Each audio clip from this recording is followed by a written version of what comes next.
koncepti që ka në përgjithësi tableta e jodit. Nuk bëhet fjalë për vende si Shqipëria në kaq distancë për shpërndarjen e tabletave të jodit. Këto janë vetëm për një zonë të përcaktuar qartë në planet e emergjencave, që ka Agjencia Ndërkombëtare e Energjisë Atomike, por që ka dhe Shqipëria. Dhe Shqipëria ka një plan kombëtar të emergjencave radiologjike, i cili varianti fundit, nëse s'gaboj, është vërtet 2015-2016. Ne pim nga këto tabletat atyre kur plasi Çernobili? Distanca jonë është e tillë që dhe efektet në Shqipëri kanë qenë pothuaj minimale. Nga informacionet që kam lexuar dhe dëgjuar nga kolegët, sasia e rrezatimit që ka ardhur në Shqipëri ka qenë e ulët, e përcaktuar në mënyrë shumë shkencore nga ekspertë të Institutit Fizikës Bërthamore. Në atë kohë ka qenë profesor Koja drejtori i institutit dhe qeveria ka parë me shumë seriozitet atë çështje. Nga informacionet që kam unë, për shkak të lëvizjeve atmosferike, ka pasur një ngritje të nivelit të rrezatimit në pjesën e luginës së shkumbinit, nga fshati Rajc dhe më poshtë, ka padur dhe një pjesë në pjesën veriore në zonën e Kuksit.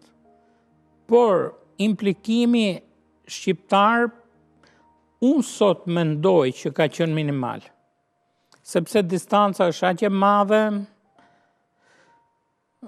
por qeveria së kohë me qëllim që të kishte të gjithë masat nën kontroll,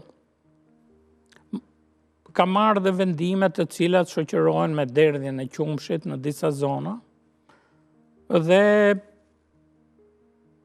kufizimin e një sasi e mishi, sidomos të pjesës së qafës ku koncentrohet jodi për shkak të gjëndrës tiroide. Ky është një çështje, ne jemi në një distancë shumë të madhe me Çernobilin. Plani jonë kombëtar i emergjencave merr në konsiderat dy faktorë të rëndësishëm që ne kemi rreth e qark. Është centrali bërthamor i Kozlodujt në Bullgari dhe centrali bërthamor i Kërskos në Sloveni. Dhe për këto distanca ne jemi në një distancë më shumë se 300 km. Dhe në qoftë se diçka lidhet me këto centrale, nga vlerësimet që është bërë planit kombëtar të emergjencave radiologjike, prap elementet që lidhen me Shqipërinë janë të jetë minimal dhe në grupin e riskut, sepse planet e emergjencave kanë disa kategori rreziku, nga e para deri tek e pesta, dhe ne jemi praktikisht në kategorinë 3, 4 dhe 5, jo me 2 të rrezikshmet, 1 dhe 2.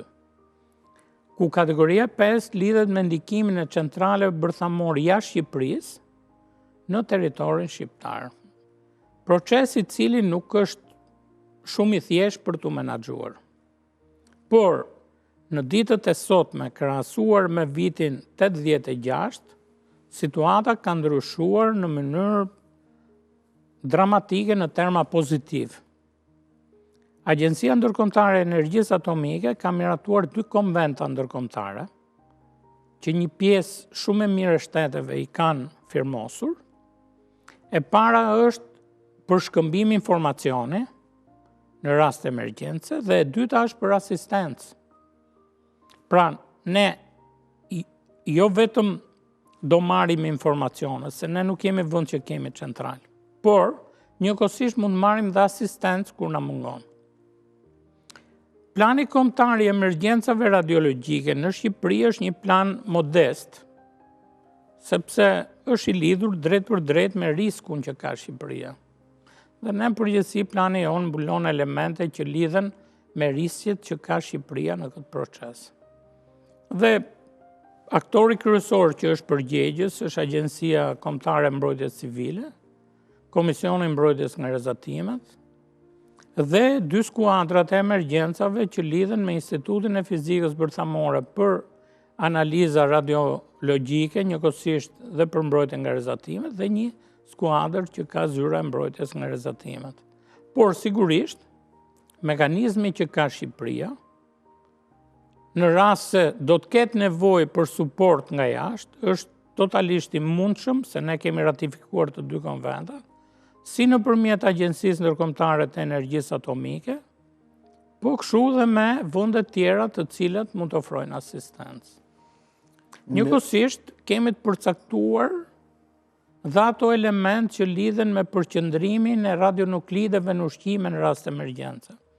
Gjë e cila në vitin 86 pothuaj ka qenë e munguar, jo vetëm në Shqipëri, pothuaj në gjithë botën, sepse katastrofa ishte një element që vurin lëvizje shumë faktor për mbrojtjen. Po kështu edhe më tej që edhe katastrofa e Fukushimës, dhe unë kam pas rastin që t'i ndjek të shkoj si në Chernobyl, dhe në Fukushima, ku grupet kanë qenë me detyrat ndryshme si për matjet, po kështu dhe vlerësimin për sa i takon mbrojtjes nga rrezatimet të publikut. Qartë.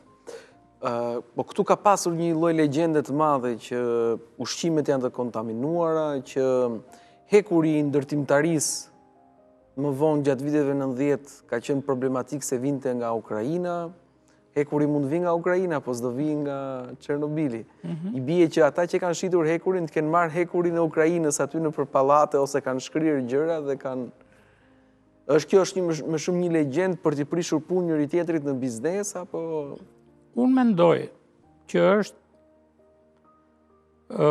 një legjend, sepse nuk kam argumenta teknik që të them po. Ukraina ka qenë një shtet serioz dhe mbas Chernobylit ka pas masa shumë drastike. Njëkohësisht,